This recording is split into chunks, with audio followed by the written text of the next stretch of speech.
여러분 반갑습니다. 반도체 오빠 차마쌤입니다. 오늘은 벌써 화요일이죠. 참 시간 빨리 가는 것 같습니다. 화요일 오전 아침 시간 이렇게 여러분들과 새벽 시간에 만나게 돼서 항상 늘 영광으로 생각하고 있고, 천만쌤은 그래도 일찍 일어나려고 노력을 하고 있어요. 어떤 때는 진짜 피곤할 때도 있고, 전날에 뭐 술 한잔 먹고 몸이 막 엄청나게 진짜 말 그대로 늘어지고 싶은 때가 있어. 있어도 꿋꿋하게 또 일어나가지고 정신 좀 차리고 여러분에게 또 이렇게 앞에 서게 됐네요. 어떤 땐 목소리도 안 좋을 때도 많습니다. 목이 좀 가라앉아가지고 불편할 때도 있는데, 그럼에도 불구하고 여러분이 또 많이 응원해 주시고 들어주시니까 더욱더 열심히 해야겠다는 생각이 듭니다. 열심히 한번 살아봅시다. 인생에서 여러분 절대로 바꾸면 안 되는 것들이 있어요. 그 5가지 대해서 한번 이야기를 들려드릴게요. 먼저 밤낮을 바꾸지 말합니다. 어두울 때 분비되는 그 멜라토닌은 그 암을 일으키는 그 활성산소를 제거한다고 하는데요. 제거를 합니다. 이 밤낮이 바뀌어 가지고 이 밤에도 불을 켜고 생활을 하면은 이 멜라토닌이 분비가 되지 않아 가지고 암을 발병할 확률이 높아진다고 합니다. 그래서 밤낮을 될 수 있으면 바꾸지 마라. 만약 어쩔 수 없는 사정으로 밤낮이 바뀐 그런 생활을 하고 있다면 그 수면을 취하는 낮에는 그 암막 커튼으로 빛을 완전히 차단을 해가지고 이 밤과 같은 조도를 만드는 것이 좋다고 합니다. 두 번째는 말을 바꾸지 말합니다. 이 말을 자꾸 바꾸는 사람은 타인에게 결코 신뢰를 줄 수가 없습니다. 이 신뢰를 줄 수가 없다. 이 말할 때는 꼭 신중히 해야 돼요. 그 내뱉은 말은 반드시 지켜야 한다는 겁니다. 그리고 세 번째는 정체성을 바꾸지 말아내요. 좋은 평가를 받기 위해서 나의 고유한 정체성마저 바꾸려 해서는 안 된다는 겁니다. 모든 사람에게는 장단점이 있어요. 단점은 있는 그대로 인정하고 장점을 더 강화하는 게 좋다. 그렇다는 거죠. 네 번째는 목적과 수단을 바꾸지 말라는 겁니다. 이 돈은 행복을 위한 수단으로서 버려야 하는 겁니다.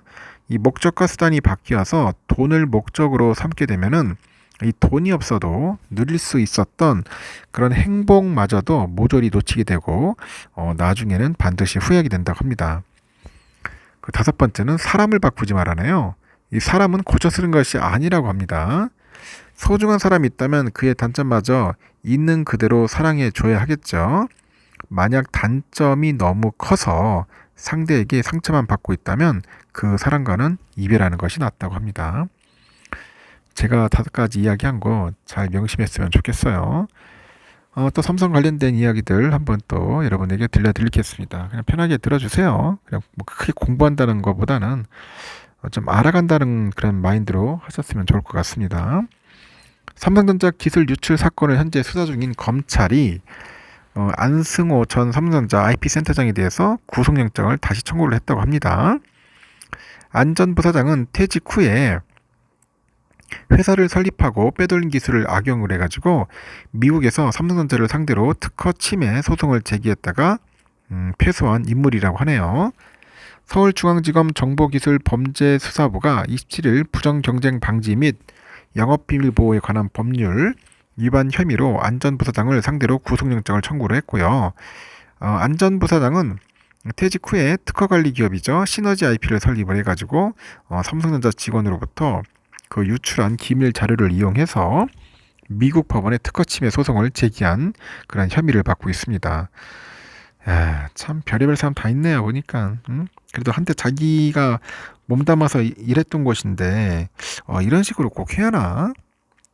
하여튼 시너지 IP라는 데인데 미국의 이어폰 음향기기 업체인데요. 그 스테이턴 테키아 LCC하고 특허 사용권 계약을 체결하고 삼성전자가 그 테키아 보유 특허를 침해했다. 그러면서 2022년 미국에서 소송에 나섰습니다. 이들은 삼성 스마트폰 갤럭시 S 시리즈랑 이어폰 갤럭시 버즈에 적용한 그 빅스비죠. 이 빅스비 등에서 테키아의 특허가 무단으로 도용했다고 주장을 합니다. 그러나 미국 법원은 이달 9일에 부정직하고 불공평하면서 기만적이다. 그 법치주의에 반하는 그런 혐오스러운 그런 행위라고 합니다. 그래서 기각 판결 내렸어요. 미국 법원은 판결을 내리면서 특허 침해 여부를 따질 필요가 없다 봤고요. 안전부사장 등이 삼성의 기밀을 시너지 IP하고 테키아에 빼돌린 뒤에 이를 활용해가지고 소송을 냈다고 본 것 같아요. 특히 미국 법원은 유출 그 기술을 활용한 추가 소송을 앞으로 금지한다는 내용도 이례적으로 판결문에 명시를 했네요. 검찰은 지난해 삼성전자 몰래 그 일본의 회사를 차리고 그 내부 기밀을 90일에 90일에 유출해가지고 구속 기소된 이른바 특허 브로커를 수사하는 과정에서 안전부사장의 혐의를 파악한 것으로 전해졌네요. 검찰은 올 1월에 안전부사장에 대해서 구속영장 청구를 했는데 이 법원이 기각을 하다 보니까 추가 수사를 통해 가지고 혐의를 보강한 뒤에 영장을 재청구한 거죠. 한편 검찰은 삼성디스플레이의 사내 특허 출원 대리인을 선정해주는 등의 대가로 한국과 미국, 중국의 특허 법인으로부터 수년에 걸쳐서 총 6억 원이죠. 6억 원을 수수한 혐의로 이모 전 삼성디스플레이 전 그 출원 그룹장에 대해서도 이제 구속영장을 청구했다. 그렇게 보시면 될 것 같습니다. 참 나쁜 놈들 많네요. 하여튼 응징이 합니다. 응징. 일벌백계 하나? 하여튼 응징을 해야 돼요. 이런 놈들은 다 때려잡아가지고 두 번 다시 활동을 못하게 만들어야겠죠. 중국이 이제 반도체 산업 육성을 위해서 3,440억 위안, 우리 돈으로 64조 한 6,700억 정도 규모의 그 빅펀드 3 기금을 조성을 했습니다. 1차 펀드부터 이번까지 합치면 120조 원이 넘는 엄청난 규모인데 블룸버그에 따르니까 미국과 EU, 인도, 일본 등 주요국이 내놓은 그 보조금 규모가 807억 달러로 추정됩니다. 중국이 조성하는 펀드 규모가 이보다 더 커요. 지금 보니까 이는 미국이 제재에 맞서서 반도체 기술 자립을 하겠다는 시진핑 중국 국가주석의 강한 의지를 보여준 것 같아요. 중국 기업 정보 사이트 테넨차에 따르니까 중국의 반도체 산업 육성 펀드죠. 국가 직접 회로 산업투자기금이 지난 24일에 3,440억 위안 규모의 3차 펀드를 조성했고 이 펀드 조성해 보니까 중앙정부하고 중국의 공상은행을 포함해서 9개 은행, 기업 등이 참여합니다. 최대 주주는 중국 재무부고 선전과 베이징 등 지방 정부가 소유하고 있는 투자 회사들도 출연했어요. 이렇게 중국 정부가 조성한 반도체 산업 육성 기금은 이번이 세 번째인데 중국 정부는 지난 2015년 하이테크 산업 육성책 중국 제조 2025를 발표한 뒤에 반도체 산업 육성 펀드를 조성해 왔네요. 1차 펀드 규모는 약 1,400억 위안인데요. 2019년 2차 펀드 규모가 2천억 위안이었고 이번에 기금 규모는 1, 2차 펀드를 합친 규모와 맞먹는 거죠. 이번 기금 조성은 미국이 중국의 반도체 산업 견제 수위를 높이는 가운데 나왔다는 점인데 시 주석의 반도체 자립 의지가 강했다는 것을 보여주고 중국은 10에서 30% 수준의 반도체 자금률을 2025년에 70%까지 높인다는 계획을 세운 겁니다. 이에 맞서서 이제 미국은요 2022년 18나노 이하의 DRAM과 128단 이상의 낸드 플래시, 14나노 이하의 공정 시스템 반도체 등 첨단 반도체 생산에 필요한 미국산 장비의 중국 수출을 금지한 바 있고 지난 14일에 중국산 구형 반도체를 그 관세가 현행 25에서 50%네요. 25에서 50%로 올리겠다고 밝힌 바 있습니다. 최근에는 자국의 최대 반도체 장비 업체죠. 어플라이드 머티리얼즈를 대중국 수출 그 제재 위반 혐의로 소환했다는 소식도 있습니다. 어플라이드가 한국 자회사를 거쳐서 중국 최대 반도체 파운드리 기업인 SMIC의 장비를 수출했다는 혐의입니다. SMIC는 미국의 블랙리스트에 등재된 기업인데 미국 기업들은 SMIC에 대한 수출 시에 특별 허가를 받아야 합니다.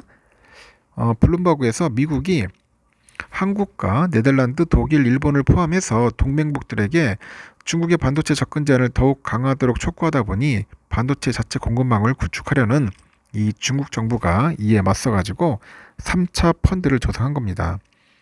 업계에서는 중국의 이 같은 공격적인 투자가 현지에 생산 공정을 둔 삼성과 하이닉스를 비롯해서 일부 부품과 장비 업체도 긍정적인 요인으로 작용할 것으로 기대했는데, 한편 중국의 반도체 기업들도 정부의 이 같은 전폭적인 지원에 힘입어서 경쟁력을 빠르게 끌어올리고 있습니다. 예를 들어서 중국의 최대 디램 제조업체죠, 창신 메모리 테크놀로지의 경우 최근에 반도체 패키징 기업 통프 마이크로와 함께 HBM 샘플을 만들어서 고객사들한테 제공했다는 소식이 전해졌고, 또 다른 중국 반도체 기업이죠, 우완신신, 여기도 한 달에 3,000개까지 12인치 HBM 웨이퍼를 생산할 수 있는 공장 건설에 나섰습니다. 화웨이는 다른 중국 기업들과 협력을 해서 26년까지 2세대인 HBM2를 생산하는 것을 현재 목표로 하고 있다. 그런 이야기가 있습니다. 그리고 이재용 회장 관련된 이야기인데요. 이재용 회장의 부당 합병, 회계 부정 혐의 사건이 모두 1심 무죄를 선고받은 이후에 첫 항소심이 어제 열렸죠. 이 회장은 전날 한일중이랑 한중일 하여튼 정상회담을 위해서 방한한 리창 중국 총리랑 국내 총수 중 단독으로 면담하는 등 활발한 대내외 활동을 펼치고 있다는 점에서 재계에서는 사법 리스크에 대한 우려를 내비치고 있네요. 서울고법 형사 13부는 어제 오후 3시에 이 회장이 자본시장법상 부정거래 행위, 시세 조정, 업무상 배임 등 혐의 사건 첫 공판 준비 절차를 진행을 했고, 공판 준비 기일에는 피고인의 출석 의무가 없어서 이날 이 회장은 법정에 출석하지는 않았습니다. 검찰은 1심에서 내지 않았던 증거 약 2,300건의 목록을 제출한 것으로 알려져 있는데, 검찰은 또 외부감사법과 자본시장 전문가, 삼성그룹 전현직 임직원 등 11명을 증인으로 신청을 했어요. 이에 대해서 이 회장 측의 변호인은 검찰이 신청한 증인 중에 이 상당수가 이 사건을 직접 경험한 사람이 아닌데 검찰 이견에 맞는 진술을 듣겠다는 게 적절한지 의문이다, 이렇게 항변을 했고, 재판부는 11명 중 대다수는 이미 진술 조서가 작성돼 있어서 새로운 증거가 아니라고 판단한 것으로 전해집니다. 이 회장은 2015년 제일모직과 삼성물산 합병 과정에서 최소 비용으로 경영권을 안정적으로 승계하고 이 지배력을 강화할 목적으로 미래전략실이 추진한 각종 부정거래, 시세조정, 회계부정 등에 관여한 혐의로 2020년 9월에 기소가 됐죠. 이 회장은 1심에서 기소 3년 5개월 만인 지난 2월 5일 19개 혐의 전부의 무죄를 받았고, 재판부는 두 회사의 합병이 이 회장의 승계와 지배력 강화만을 목적으로 이루어진 것이 아니기 때문에 전체적으로 부당하다고 볼 수 없고 주주에게 손해를 끼쳤다고 인정할 만한 증거도 없었다 판단합니다. 재계에서는 이미 8년이나 재판 일정 등이 발이 묶여 있었던 이 회장이 글로벌 경영에 또 발목이 잡히지 않을까, 그런 우려 목소리가 나오고 있습니다. 이 회장은 2017년 2월 국정농단 뇌물공여 등의 혐의로 구속이 됐고, 그 이후로 2022년 8월 사면 복권된 이후에도 삼성물산 부당합병 혐의에 대한 1심 재판으로 인해서 거의 매주 법원에 가야 했어요. 1심 선고까지 약 3년 5개월이 걸렸던 점을 고려하니까 이 회장은 적어도 2년가량 항소심 재판에 출석해야 할 것으로 보입니다. 재판부는 오는 7월 20일 한 차례 더 공판 준비기를 열 예정이네요. 하여튼 이 회장은 전날에 리창 총리랑 국내 기업 총수 가운데 유일하게 면담하는 등 민간 외교관 역할을 톡톡히 하고 있고, 리 총리는 이 회장한테 삼성의 대중 협력은 한중 양국의 상호 이익과 협력 발전의 생생한 축소판이다, 이렇게 추켜 세웁니다. 하여튼 잘 됐으면 좋겠습니다. 하여튼 재판 결과가 잘 나와야 돼요. 또 잘못하면 큰일 납니다.